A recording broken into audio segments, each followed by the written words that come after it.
T M ٹیلی vision کی جانب سے شوکت کا سلام۔ جیسے ہم نے کہا تھا کہ ہم بجٹ پہ کچھ بات کریں گے، لیکن ہماری سرکار نے تو یہ بحث ہی ختم کر دی، یہ کہہ کے کہ اس ملک میں تو کوئی غریب ہی نہیں ہے۔ اب ہم کس کی بات کریں پھر؟ بجٹ پہ کیا بات کریں جب سبھی اتنے خوشحال ہیں؟ تو بجٹ پہ آتے جاتے رہیں گے، پھر کیا مسئلہ ہے کہنے میں؟ تو ہمارے وزیر موصوف کا کہنے کا مقصد یہ تھا کہ اس ملک میں دو ہی طبقے ہیں، یا عمرہ کا یا بھیک مانگنے والوں کا، اور باقی کچھ بھی نہیں ہے کہنے میں۔ وہ ہم سب کو جو ہے نا middle class, lower middle class, ان کو انہوں نے ختم کر دیا ہے۔ ان کے نزدیک یہ کوئی طبقہ نہیں ہے کہنے میں۔ لیکن بہرحال فزیکلی ہم یہاں ایگزسٹ کرتے ہیں، تو بجٹ پہ تو میں اتنا کہہ سکتا ہوں کہ بجٹ کی مثال ایسی ہے کہ آپ کسی بس میں سفر کر رہے ہیں، اور جب آپ بس سے اترے گھر جاتے ہیں اور دیکھتے ہیں کہ آپ کی جیب میں پرس نہیں ہے، تو پتہ چلا کہ وہ بس میں کسی جیب کترے نے آپ کا جیب کاٹ لی۔ تو ان کے بجٹ بھی ایسے ہی ہیں کہ وہ جب پڑھتے ہیں تو اس میں کچھ بھی نہیں دکھتا، لیکن جب ہم جنرل اسٹور پہ جاتے ہیں تو وہ چلتا ہے کہ ہر چیز کی قیمت جو ہے نا 8-10 روپے بڑھ گئی ہے۔ تو اصل میں بات یہ ہے کہ کئی عرصے سے یہ حکومت نہیں بلکہ اس سے پہلے بھی اب انہوں نے ایک نئی ہوشیاری کی ہے کہ ڈائریکٹ ٹیکس نہیں لگاتے ہیں، انڈائریکٹ ٹیکس لگاتے ہیں، چیزوں پہ ٹیکس لگا دیتے ہیں۔ بجلی کے بل پہ ٹیکس ہے، گیس کے بل پہ ٹیکس ہے، کھانے پینے کی چیزوں پہ ٹیکس لگا دیا، پھر اور ان کو ٹیکس کے لیے کیا چاہیے کہنے میں؟ تو ہر آدمی ٹیکس دے رہا ہے کسی نہ کسی حوالے سے۔ اور اس ملک کی قومی آمدنی کا جو امیر ترین لوگ ہیں 20%، وہ تقریباً 49% ان کے حصے میں آتا ہے، اور جو اس ملک کی غریب ترین 20% آبادی ہے اس کے حصے میں 7% آتا ہے۔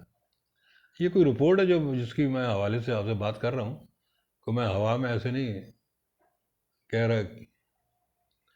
اور اس ملک میں جو ہمارے جاگیردار ہیں، جو ہمارے ذمہ دار ہیں بڑے، تو وہ اس ملک کا تقریباً 1.5% ہیں جنہوں نے اس ملک کی زرعی زمینوں 22% زرعی زمین پہ قبضہ کیا ہوا ہے۔ 22% زرعی زمینوں کو مالک ہیں۔ اب آپ اس سے اندازہ کر لیں کہ وہ کتنے طاقتور لوگ ہیں۔ اسی لیے ان کی ہر جگہ سنوائی ہے۔ ہمارے دونوں پارلیمنٹوں میں ان کی مضبوط نمائندگی ہے، اپر ہاؤس میں بھی اور نیشنل اسمبلی میں بھی۔ اور یہ اشرفیہ جو ہے، یہ ایلیٹ کلاس جو ہے، ان کو غریب کی کوئی احساس نہیں ہے۔ یہ ہر وقت اپنے چکروں میں رہتے ہیں۔ ہاں، کبھی کبھی نمک کم کا وہ کہہ دیتے ہیں، کہنا وہ ذکر کر دیتے ہیں غریب کا، جیسے ہم کبھی سالن میں نمک کم ہوتا ہے تو نمک مانگ لیتے ہیں، ایسے یہ غریب کا بھی ذکر کر دیتے ہیں۔ تو بجٹ ظاہر ہے سب کے سامنے ہے، کہنا میں اب آہستہ آہستہ لوگوں کو پتہ چلے گا۔ 2 دن ہوئے بجٹ آئے ہوئے، تو میں تو کل ہی گیا تھا جنرل اسٹور پہ، تو محل تیل کی قیمت ہی 10-15 روپے بڑھی ہوئی ہے۔ بہرحال اب جہاں سب ہیں وہ ہم ہی ہیں، جب سب یہ دکھ اٹھانے کو خوشی سے اٹھا رہے ہیں تو میں اکیلا کیا کر سکتا ہوں؟ اس کی وجہ ہمارے ہاں صرف یہ ہے کہ جس کے پاس 100 سال کی روٹیاں ہیں اس کو اور روٹی چاہیے، اس کا پیٹ نہیں بھر رہا۔ جس کے پاس شام کو بھی نہیں کھانے کو، اس کی فکر کسی کو نہیں ہے، اور اس کو خود بھی فکر نہیں ہے۔ مزے کی بات یہ ہے کہ وہ خود بھی فکر نہیں کرتا، بس جذباتی انسان ہے۔ ہماری middle class, lower middle class, وہ جذباتی نعروں میں بہتی رہتی ہے، اور وہ لوگ اپنا فائدہ اٹھاتے رہتے ہیں اس سے کہنے میں۔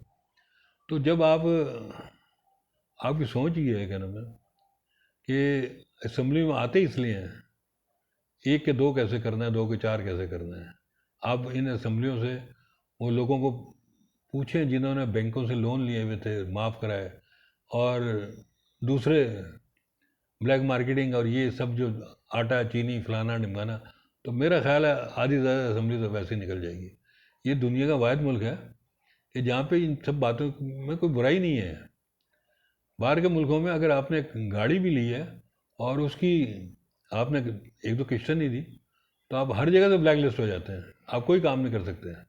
لیکن ہمارے یہ لوگ جو ہیں جو لاکھوں کروڑوں روپے اربوں روپے بینکوں سے معاف کرائے ہیں وہ دندناتے پھرتے ہیں اسمبلیوں میں ادھر، اور ہم بھی ان کی رسپیکٹ کرتے ہیں، عام آدمی ان کو سلوٹ کرتا ہے. تو جب عام لوگوں نے، سب لوگوں نے یہ فیصلہ کر لیا ہے کہ ہم ایسے ہی رہیں گے، تو پھر وہ جو کر رہے ہیں وہ بھی ٹھیک کر رہے ہیں. کہنا میں ابھی ایک خبر ملی ہے کہ گوادر پورٹ پہ امریکہ کا بحری بیڑا آ گیا. اللہ ہمیں بچائے کہ ایک دفعہ پہلے بھی ایک بحری بیڑا مشرقی پاکستان آیا تھا جو پھر بعد میں بنگلہ دیش بن گیا. دوسری خبر یہ ہے کہ ہمارے ایئرپورٹ اور موٹر وے 3.5 بلین ڈالر کے عوض ہم نے گروی رکھ دی ہیں. اس کے عوض ہم نے پیسے لے لیے 3.5 بلین. اور یہ خبر اتنی خاموشی سے آگے پیچھے ہو رہی ہے کہ کسی کو اس کا کوئی کہنے کو تیار نہیں، سب خاموش بیٹھے ہوئے ہیں، کیونکہ سب ایک ایلیٹ کلاس ہی ہیں. وہ ایک دوسرے کا پھر بھی حیا رکھتے ہیں. یہ تو ہم چھوٹے لوگ جو ہیں، یہ ہم جو ہیں ہم نہیں اپنے لوگوں کا حیا رکھتے ہیں، وہ تو حیا رکھتے ہیں. وہ سب کچھ لڑ رہے ہیں، جھگڑ رہے ہیں، کتابیں اندر پھینک رہے ہیں، بیچ میں چکر کیا چل رہا ہے وہ نہیں بتا رہے آپ کو. اور تیسری بات کہ ہمارے وزیر اعظم جو واقعی بڑے کفایشار ہیں، ان کے جو ٹیم ہے وہ ماشاءاللہ زبردست، خالی ان کی زبانیں لمبی ہیں، کام کوئی کرنا نہیں چاہتے. وزیر اعظم ہاؤس کا بجٹ جو تھا 1 ارب روپے تھے، اور وہاں پہ سنا ہے کہ تقریباً 8 ارب روپے خرچ ہوئے ہیں. وہ جو ان کے کرتا دھرتا ہے نا ساتھ، وہ سب مزے کر رہے ہیں. تو یہ ساری صورتحال ہے. ہم اپنے حال میں خوش ہیں. وہ اسمبلیوں کے ممبر ہیں ساری ہماری ایلیٹ کلاس، ابھی ان کو بجٹ میں پیسے ہی ملیں گے. کیا نام ہے ڈیولپمنٹ، دیکھیں نیشنل اسمبلی ممبر جس کو قانون بنانا ہے وہ ڈیولپمنٹ کے لیے پیسے لیتا ہے کروڑوں روپے، کیونکہ اس نے سچی بات یہ ہے کہ اس نے خرچ کیا ہوتا ہے نا. آپ کو روٹی کھلائی ہوتی ہے، آپ کو بریانی کھلائی ہوتی ہے ووٹ لینے کے لیے، تو وصول تو کرے گا آپ سے. یہ تو ہماری بات ہے کہ ہم ان کا مال کھاتے ہیں، بریانی کھاتے ہیں، چاول روٹی کھاتے ہیں. کیا نام ہے تو بہرحال وہ وصول تو کریں گے، اور ہم بھی تیار ہیں، کوئی مسئلہ نہیں ہے. کیا نام ہے تو اس سارے کہنے کا مقصد یہ ہے، کیا نام ہے کہ جب قومیں کسی کام کے لیے تیار ہوتی ہیں تو وہی کام ہوتا ہے.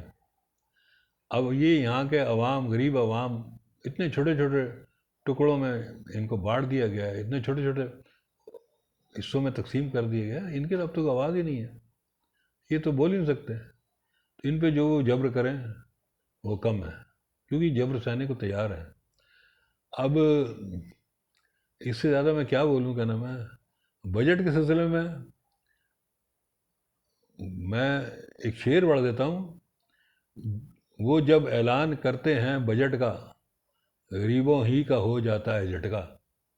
تو ہم جھٹکے سہنے کو تیار ہیں، تو کسی کیا جا رہا ہے. کیا نام ہے پاکستان زندہ باد.